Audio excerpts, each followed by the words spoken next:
Good day, sir. Good day, sir. Please do pardon my intrusion. Oh, there's no intrusion at all. To what the pleasure? I'm glad you asked, sir. I'm looking for a Herr Schmidt, but I'm having a bit of trouble locating the fellow. Do you know where I might be able to find him? Indeed I do, sir. You do, sir? Yes, sir, I do. I should like to inform you that a search shan't be necessary. It shan't, sir. Why should it shan't? Because, sir, I am Herr Schmidt. Ah, forgive my ignorance, sir. Pleased to meet you. Pleased to meet you as well. Please, do come in. Now, how may I be of service? Are you the next of kin for one Mrs. Haley Schmidt? I am indeed. Haley was my grandaunt. Wonderful. I'd like to extend my condolences. Thank you. Now, I can only assume you're here for... I'm afraid I am. Right. Yes, indeed. So you're just here to do your job? That's right. Well, no use complaining about it. Let's get right to it. Jolly good. That's the attitude, sir. Before we commence, may I offer you some juice? Or perhaps a coffee? If you were to offer me either of those options, I would politely decline. But I would thank you for your hospitality. How about a tea? Ah, tea sounds splendid. Good. Righto. Now, are we set to begin? Hold on to your trousers there, Herr Schmidt. I must first address two matters with you. The first of which pertains to this cup of tea you brewed not a moment ago. Ah, I see what seems to be the trouble, sir. No trouble at all. Actually, it is quite delicious. My compliments to the barista. Much obliged, sir. The second matter in which I have to address is my purpose for being here. Now, I am aware you are aware why I am here, but an explanation is required by the state to ensure I am aware that you are aware. I shall then make my employers aware that all parties are aware. I've come here today to take the inventory of the good woman's life. Parliament would like to have a precise measure of the quaint little curiosities of her existence and her experiences here on the good Queen's soil. Indeed. A proper inventory requires a few things. The first of which is a detailed description of the deceased days from dawn to dun. The second of which is a photo of the deceased and several amusing stories about the deceased. Sounds splendid. Quite. However, I must caution you, sir. Caution me, sir. Whatever for? I should like to inform you that if you lie, I shall know. Lie, sir. Why should I lie, sir? It is not I who thinks you may lie, but it is a warning I must give regardless. Ah, I see. Formalities. Indeed. You know how they go. Quite. And if you should exaggerate any details, I shall know as well. I shall tell nothing but the God's good truth.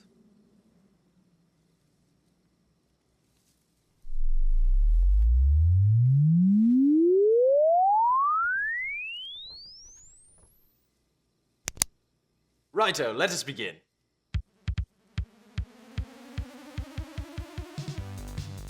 My grandaunt's life began 83 years ago in the month of June during the First Renaissance. 7 decades and 13 years, which breaks down to 20,000 days, 17 hours, 47 minutes, and 11 seconds. Which is equal to 12 weeks on Jupiter. I see. Continue. She was born to a simple farming family where she grew up tending to normal animals like chickens, cows, and the occasional hippopotamus. She was unschooled, but she could really sing, and you could often catch her humming Hoffman's Emmeline, My Pretty Valentine. Quite the story. However, my dear chum, none of this is useful for my inventory reports. Please supply me with information a tad bit more appropriate. My deepest apologies, sir. Allow me to restart. The inventory begins with 2 white Russians shared by her father and uncle, who had just found out the news that her mother was pregnant.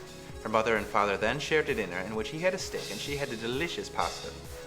Her father then did 3 toasts with his work colleague Greg, his neighbor friend Stacy, and his uncomfortably attractive boss Herr Bradbury, who had thighs of steel. Moving forward, between the time she was born and her 3rd birthday, she used approximately 7,000 diapers, 2 different crib mobiles, and 1 very special binky that was yellow. It is also worth noting that her first bite of food was of lemon meringue pie that her neighbor Francine had prepared. Very interesting. What was her first word? Her mother very much wanted her first word to be mama. Her father naturally wanted it to be dada. Little did they know they were both in for a bit of a revelation. Betraying them both, her first word was peas, her favorite food. However, they were fresh out of peas, and little Haley was forced to eat carrots instead. That's fucked up. Indeed. Anyway, from ages 3 to 7, she used 8 boxes of crayons and 5 dolls named Ani, Mani, Fani, Grani, and Osface. Ani was a favorite. Does that cover all the inventory you need? I'm afraid not. But we are quite like butter, sir. Like butter, sir? How on earth are we like butter, sir? We are on a roll. Oh, Please move onward. On her 15th birthday, she was given a trifle of 12 tiramisu truffles and a boisterous box of buttercream bonbons, 4 of which she gave to her nephew Charlie, 2 to a panhandler, and 3 to her grandmother Denise. Of the remaining 13, she rationed them to last 15 and a half days, exhausting a supply on May 17th at 8:03 p.m., or 20:03 if we are using world time. And then what happened? Haley took a trip to America. She visited Washington, D.C., Milwaukee, and Detroit. She also had a layover in Jersey. The trip lasted exactly 7 months. Wonderful. We are making great progress, Herr Schmidt. Now, if you wouldn't mind telling me, what sort of occupations did she work? She was a woman of many careers. She was a maid for 3 years, a television producer for 7, a teacher for 12, a banker for 9, an insurance agent for 3, an accountant for 2, and she even had a stint with organized crime. How did Haley go about achieving such great success in each of those fields? Oh, she was a free spirit. If anyone gave her any lip, she'd send them running. And if anyone got in her way, she'd tell them to piss off. I see.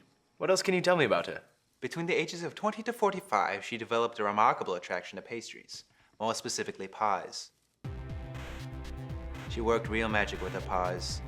During the 58 years that she baked pies, there were 87 blueberries, 36 cherries, and 72 pumpkins. Not to mention all the key limes, butter pecans, raspberries, and bananas. But her real masterpiece were her apple pies.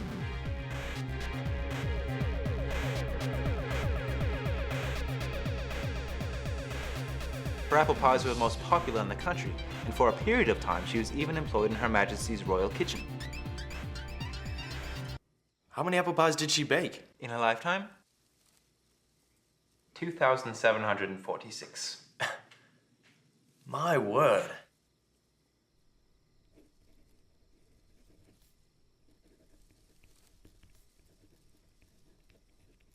She was herself. Pardon? Haley? She was shamelessly herself. Ah, splendid. Do you have a photo of Haley?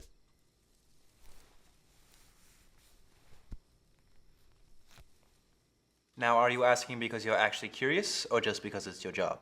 That's a trick question, Herr Schmidt. It's my job to be curious.